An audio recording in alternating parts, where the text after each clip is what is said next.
The title of this podcast is Gratitude for My Friend Larry. Most recently, I have been playing a lot of pickleball with one of my friends, Larry. And he's just a really great guy, very just a skilled pickleball player, super smart too. He is a chemist at Mayo Clinic and does some really high level work. I had an opportunity to tour his workspace with him, and they're doing a lot of things to take care of our patients, especially our oncology cancer patients at Mayo Clinic. So I'm grateful for him and his colleagues for all the great things that they do to care for people, most of whom they don't know. And he's just such a giver, and so grateful that we're friends. He's a high level player. And over the last few months, he's watched me drill a lot. And so he's acknowledged me for having all of the shots in a practice situation. When it comes to putting that practice into action on open play or a live court, I'm not taking the same shots and playing more tentative.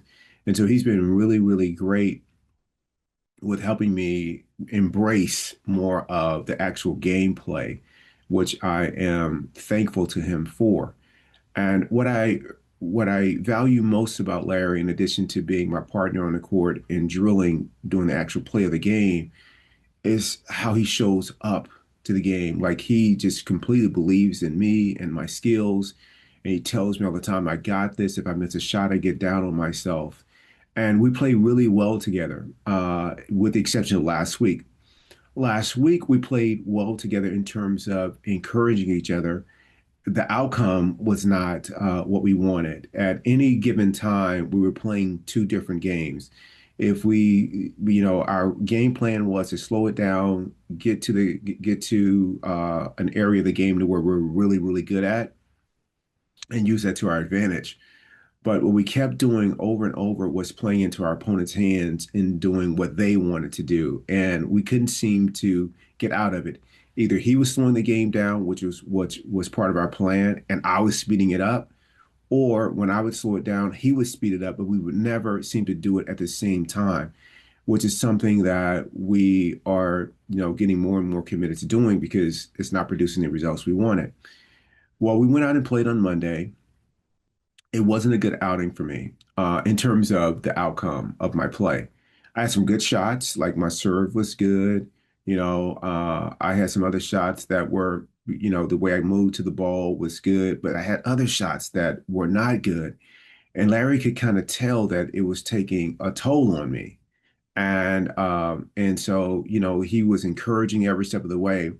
But as I got in the car and I started to ruminate, which is something that in all other areas of my life, I do not ruminate. And I need to make sure that that is the case in pickleball because it's just a game. It's supposed to be fun.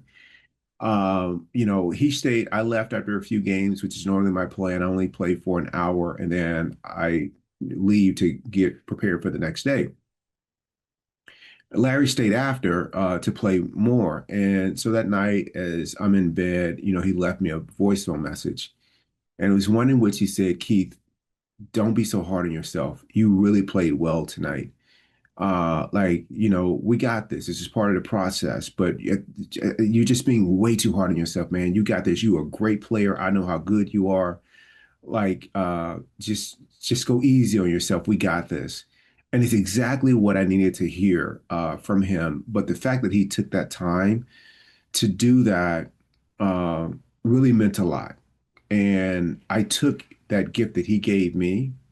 And the next day, when I came into a workout on Tuesday, I felt like I was the same way with the people that were coming to the workout in which I was leading, of being encouraging and being supportive. And so if anyone felt that for me, they had Larry to thank because he gave that to me. So I encourage you to, with the people that you interact with on a regular basis, be encouraging, be kind to them. If they're doing something that, is not meeting their expectations of yours, give them some grace. If they're hard on themselves, encourage them to give themselves some grace.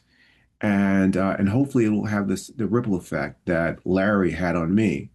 And when people do the same for you, that encourage you, be aware of it, acknowledge it, and thank them for doing so. It's no small thing that people care that much about you uh, and your well-being that they have some encouraging words to lift you up. So lift others up. Thank you, Larry.